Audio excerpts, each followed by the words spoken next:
गुरुवायुर्पुराधीशं विश्वं नारायणं हरिं वासुदेवं जगन्नाथं कृष्णं वन्दे जगद्गुरुं శ్రీమన్నారాయణీయం ప్రథమస్కంద పరిచ్ఛేదం 1వ దశకం భగవన్మహిమ సాంద్రానందావబోధాత్మకం అనుపమితం కాలదేశావధిభ్యాం నిర్ముక్తం నిత్యముక్తం నిగమశతసహస్రేణ నిర్భాస్యమానం అస్పష్టం దృష్టమాత్రే పునరురుపురుషార్థాత్మకం బ్రహ్మతత్వం తత్తావద్భాతి సాక్షాత్ గురుపవనపురే హంత భాగ్యం జనానాం ఏవం దుర్లభ్య వస్తున్యపి సులభతయా హస్తలబ్ధే యదన్యాం తన్వా వాచాదియా వాం భజతి బత జనః క్షుద్రతైవ స్ఫుటేయం ఏతే తావద్వయంతు స్థిరతరమనసా విశ్వపీడాపహత్యై నిశ్శేషాత్మానమేనం గురుపవనపురాధీశమేవాశ్రయామః సత్వం యత్తత్పరాభ్యాం అపరికలనతో నిర్మలం తేన తావద్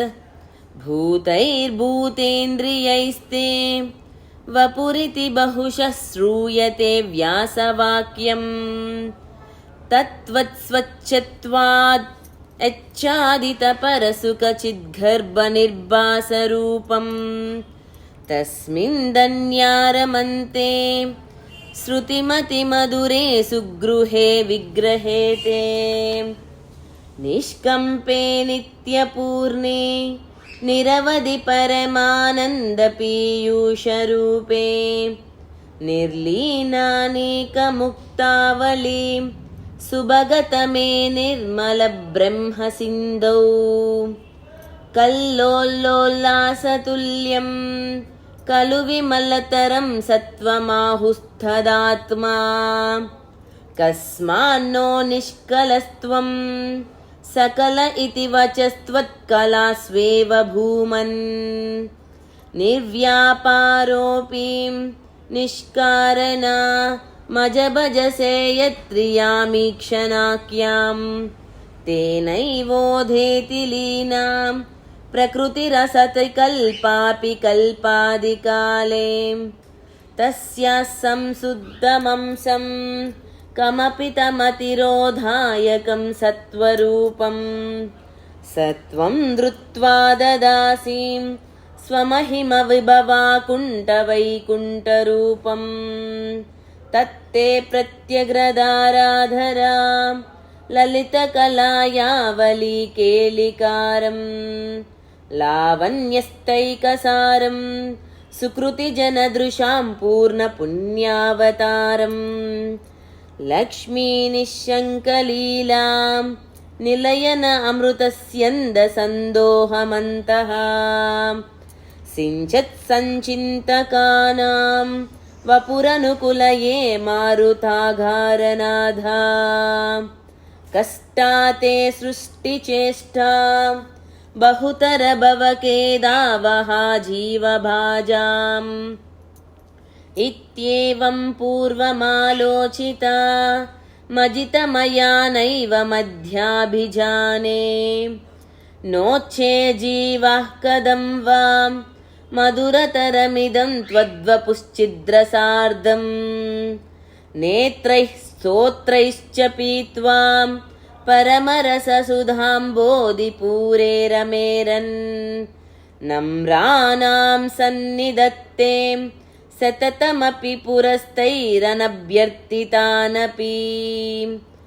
అర్ధాన్ కామానజస్రం వితరతి పరమానందసాంద్రాం గతించాం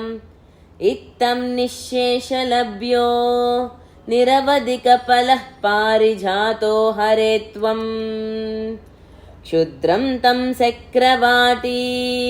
ద్రుమమభిలషతి వ్యర్థమర్దివ్రజోయం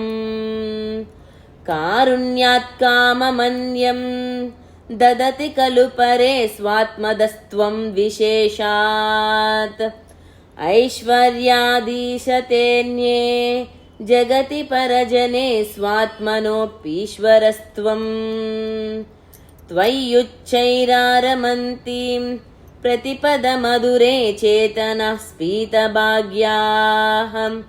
स्त्वं चात्मा रामये वेत्यतुलगुणगणाधारशौरे नमस्ते ऐश्वर्यं शङ्करादीश्वरां विनियमनं विश्वतेजोहराणां तेजस्संहारि वीर्यं विमलमपि यशो निःस्पृहैश्चोपगीतम् अङ्गासङ्गा सदा श्री